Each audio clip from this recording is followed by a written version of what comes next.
Blessings Booktube. I'm proposing a new original tag.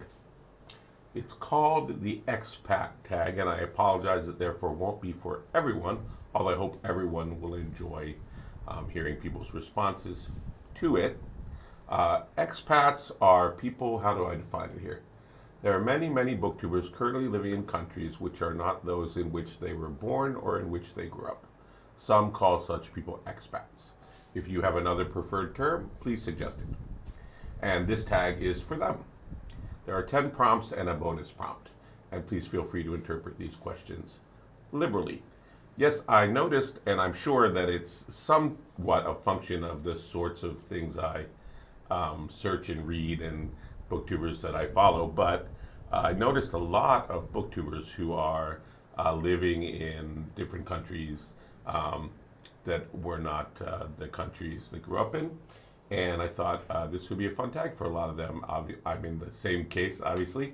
So I haven't seen one like this. Forgive me if there was one like this already. I know there was like an international one and a few other ones that one could interpret in various different ways. And you can interpret this however you like. If you feel like you're an expat, you're an expat. You know, if you're an immigrant, you feel like you're an expat more than an immigrant, or both, or neither. It's all good. Yeah, so I'm not gonna higgledy-piggledy over the definitions and those sorts of things, but these are just for people for whom these questions make some sense, if that works for everyone. So number one is, in which country or countries did you spend your formative years? I spent my formative years in the States.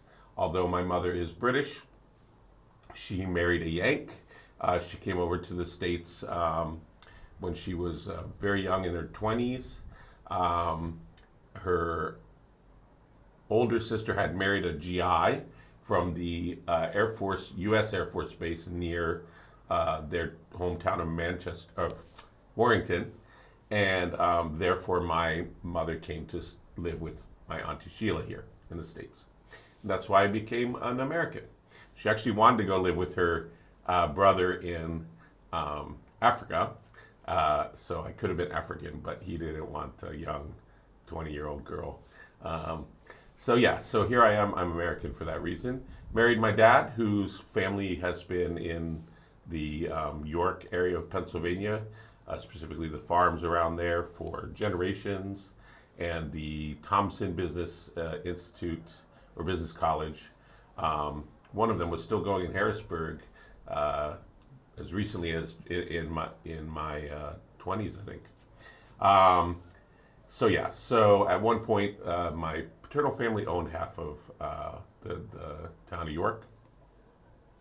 I grew up in U.S., and that's what's probably more than you want to know about all that. And I probably should have saved that for this third question, but here we go. Second question is, which books express something emblematic or meaningful about those countries?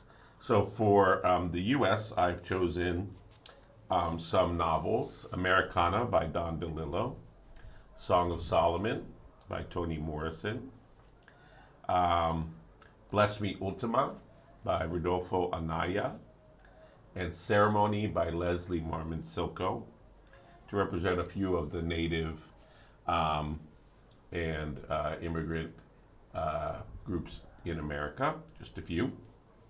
Then in the nonfiction, we've got Michael Harrington's Other America. It's a socialist look at the States, or Nickel and Dime for a more updated version of that. You've got travel literature like Blue Highways by Heat Moon, and I believe Baudrillard also did some traveling around here as a sort of update on the de Tocqueville America. And we'll leave it at that for my little suggestion of books about America that tell us a little bit about something about America, or the America that I grew up in. Okay, so 3 says, in what countries did your parents spend their formative years? And if they moved, why did they move? All right, so I should have waited for this one. So I told you about my father being in the States for a long time. My mother moved. I hope she won't be upset for my saying this, but she was pregnant from her professor in design school. And being from a very Catholic family, she fled to the States We recently found her son who was put up for adoption, um, and met up with him, and that was interesting. And if they moved, why did they move? So that covers why she moved. She did not want to come to the States. She doesn't particularly like the States. In fact, she was very into protesting against the States and ban the bomb and all of that. And she's never become a United States citizen. And she always lives in fear. And I'm sure she is in all kinds of fear with the America the way it is now. But there you go. She lives off her Social Security, and these days she's afraid to fly. So I don't think she's going back to England, as I hoped she would. And I'd spend my final years, her final years there with her. Okay, so for which books express something emblematic or meaningful about those countries? So my Britain, of course, is going to be the Britain from when I was a little kid. So this is things like Rupert the Bear, all the Edith Blytons, the Famous Five, the Secret Seven, Noddy books, Paddington, Wind in the Willows, and the annuals, right? Dandy, Beano. Um, these are, for those of you who don't know, let me tell you about Dandy and Beano. So these are little paper comics, one page stories, probably, I don't know, 9 panels maybe or so. Characters like Minnie the Minx, Dennis the Menace. There's all toffs and, rough kids, and basically they get up to hijinks. The kids get up to the hijinks, and almost every story ends with the slipper at the end. One of the parents comes with the slipper. I guess the slipper was the big punishment in Britain back in the day. So that's sort of what I grew up with, and therefore some of my British vocabulary is a little bit dated. All right, so that is question 4. Question 5 says, why did you move away from the countries in which you spent your formative years? I went to study abroad in France, in Paris, the Sorbonne, because I studied French. And we had hosted a French boy in high school, and then he hosted me back, and I went and visited, and he's from Paris. Went and visited Paris in the summer, and then third year abroad, went to study there. And after graduate school, bombed out of graduate school, went to Peace Corps in Africa, and then eventually began English teaching very reluctantly. I love language teaching in the States, French, Spanish. My whole gestalt is about bridging people together. It's old-fashioned and possibly problematic as that sounds nowadays. But yeah, I knew that the English teaching was a business, and I didn't want to be in business. But I used it finally as a way to get to Asia. So went to China, and I'm still here in China, in Asia now, in Thailand. Okay. Can you share a time when you felt what the French called dépaysé, or uncountried, or like a stranger in a strange land? Besides this feeling, how would you characterize the life of an expat? Oh, there are so many. I was just the other day talking about a story where I was trying to buy what do we call it? What's the English for that? I was trying to buy a can opener. And if you're from the States, a can opener is a big thing with 2 arms and a big, wheel that you turn. And I was in a pretty big shop for France, because France, that in Paris they have those little shops for your bread, your cheese. I was in a bigger shop to buy just sort of general things. And the helpers had pointed me in the direction of this can opener 3 times. And they finally fed up, and they took me bodily to the can opener, handed me this little thing, which is a tiny piece of metal with a hook, and that's how you open your can. And that is a can opener in France. But my mind, can opener was this whole other thing, so I couldn't see that can opener. And it just really was an early moment of really paradigm shift in my cultural thinking. So yeah, many times I feel alienated, but then I feel alienated in the States probably more than I do abroad. And besides that feeling, how would I characterize the life of an expat? Well, It depends on the type of expatriate. There was a time when it was more students and Peace Corps, cultural exchange people. That's fabulous because these people put themselves what I call in parentheses, which is where I live existentially. So you put aside who you think you are, and you're really open to different ideas and exploring the universe, ways of being. That's fabulous. But then the sort of jaded expat business person, what are they now? Digital nomads, where they're sort of just bringing their culture with them and kind of just parking in a foreign country without much interest in it. That sort of expat, is fairly not inspirational. Let's just leave it at that. Let's not. It's not inspirational. So I'm in a real limbo feeling towards the expat life right now. Okay, so what books capture those feelings or experiences? So I thought of Soul Mountain. Soul Mountain, Ling Shan in Chinese, is a book by Gao Xingjian, Nobel laureate from France. Excuse me, he exiled in France, but from China. And he was going around China and he had gotten his cancer diagnosis. And I think because of that cancer diagnosis, he was alien to everything around him. He has a sort of love affair. He meets, some mystics. He meets just regular people traveling around. Um, but that sort of otherness, it's kind of like the feeling of Lost in Translation in the movie, um, but on a more like existential level. And I thought, I don't know why that came to mind. That's not really so much a travel in a foreign land as he's traveling in his own land, but it's very much that feeling is what I'm talking about. And then for some reason, I thought of a lot of funny ones, and so I guess humor is a big part of my expat or dealing with expat or alienation, isolation in life. The Brief Wonderful Life of Oscar Wilde, um, Angela's Ashes by Robert McCourt, Notes from a Small Island by Bill Bryson. The other interesting thing about this is, yes, some of those are, a couple of those are from kids' perspectives. Whereas, I was thinking when I drafted most of this about expats who expatriated as adults. So that's a very sort of different thing. That's another interesting sort of tweak to the whole thing there. So yeah, number 8 is where do you currently reside and what brought you there? So I currently reside in Bangkok. What brought me here was probably a desire to, well, approximately a friend of mine, Peter, who we volunteered teaching in Honduras together, got a job here and told me this about this job. But I had lived in Bangkok before. Well, outside of Bangkok, on the main campus of Thammasat University is out of the city. So I taught university last time I was in Thailand. At that point, I was still married. And this time, I think my hope was to have some sort of Buddhist experience, I think, to try to maybe connect with that. Um, Before this, I was living in Mexico.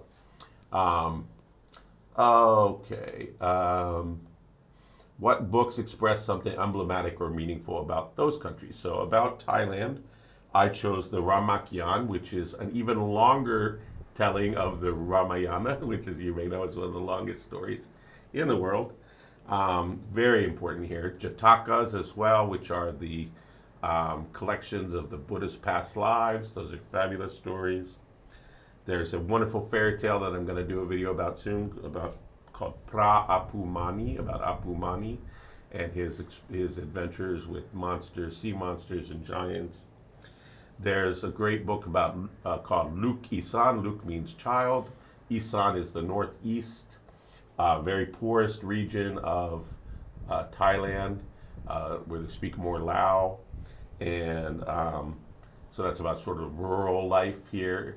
And then recently I did a video of a similar type book about a rural experience called Judgment. And that's one of my videos that you can go and watch if you're interested in Thai fiction. So I got that from the Bangkok Library. So those are some books emblematic of this country. 10 says, what are some of your favorite and most challenging aspects of your host culture? My favorite is definitely Thai politeness and calmness and patience. Maybe that's also something that I was looking for here in Thailand with this experience now. I also acquired those things in Africa, I feel like, but that was in the village. And my health wise, I'm probably not up to village experience now. Or certainly, maybe in Africa, definitely not. Mali, where I lived, my wonderful village of Kiro is, I don't even want to know under what kinds of socio-political stresses nowadays with the whole radicalization stuff. But anyway, yeah, so there's a lot to love here in Thailand. Of course, the food, and I love Morlam music. It's kind of like jazzy, traditional music that they have here. The arts, of course, are fantastic. Bangkok's a world-class city. Tons of amazing museums. What I find challenging is the language, the tones. I lived 3 times in China, and still my Mandarin is toneless. So I knew that coming in, that would be really, really hard. And I've learned pretty much to read discrete words, but when they shove all the words together basically I can't read Thai, even though I've learned all the elements of it, except one little letter that's weird and pops up often enough to give me real troubles in my reading. So language in Thai is very difficult. Also, Bangkok, especially, and Thailand in general, I think, is also a little leery of foreigners, certainly males of my age. They have a jaundiced eye towards. They've had some of the worst kinds of tourists and people coming and living here. So I don't blame them for it. But yeah, they're quite reserved towards foreigners, I think, so not super easy to befriend them. At our work, for example, all the Thais eat together, all the foreigners eat together. Very rarely mix very much. Sadly, lots of other things I could say about what I love and I find challenging about the culture. The heat, of course, that's not really the culture, right? And then 11 is this bonus question, right? It says, please answer 7 to 9 of any other countries for which you spent time that was significant to you. And then, of course, to tag any booktube expats that you know. I'm going to put my tags down below, and I'm going to be slowly adding to them as I go through methodically through my list of people that I'm subscribed to try to remember which ones I think are expats or might consider themselves so. So I won't bore you with too many of the places that I've lived. I've mentioned some of them already. I do want to talk about Paris. So I won't talk about China as I've done already. Thailand. I'll just say that of the 4 great works, I've read Monkey and loved it, and you can't beat Monkey. But I was surprisingly really fun was Water Margin, about these bandits. And then the 3 Kingdoms I've really only dabbled in. I've only read in it. I haven't read the whole thing. And the Stone one I've read most of, but that one's, I admit, difficult for me. Anyway, so lots could be said about my 3 years living in China, but we'll leave it at that. But I wanted to talk about my years in Paris because I've talked about a lot of my travels on my other videos. I haven't really talked about my time in Paris, and that sort of started it all. So I took a class at Sorbonne in exotic literature.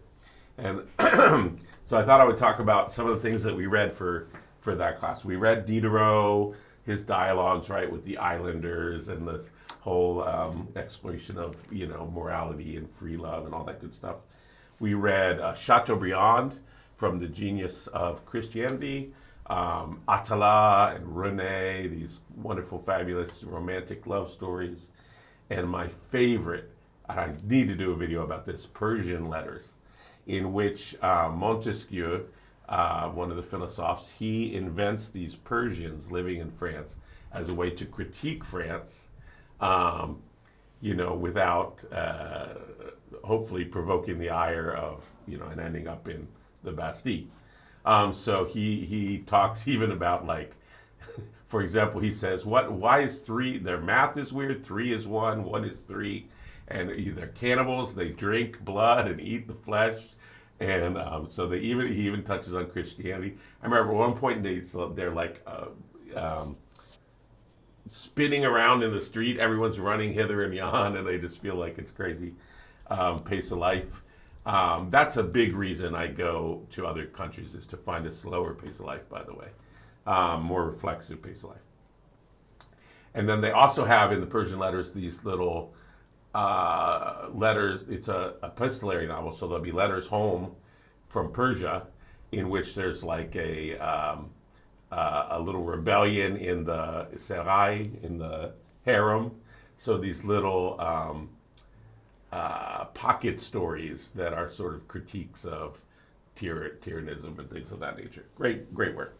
Okay, so the other thing that I haven't talked much at all on this channel is the Spanish side of my reading. So I can only read, besides English, and French and Spanish.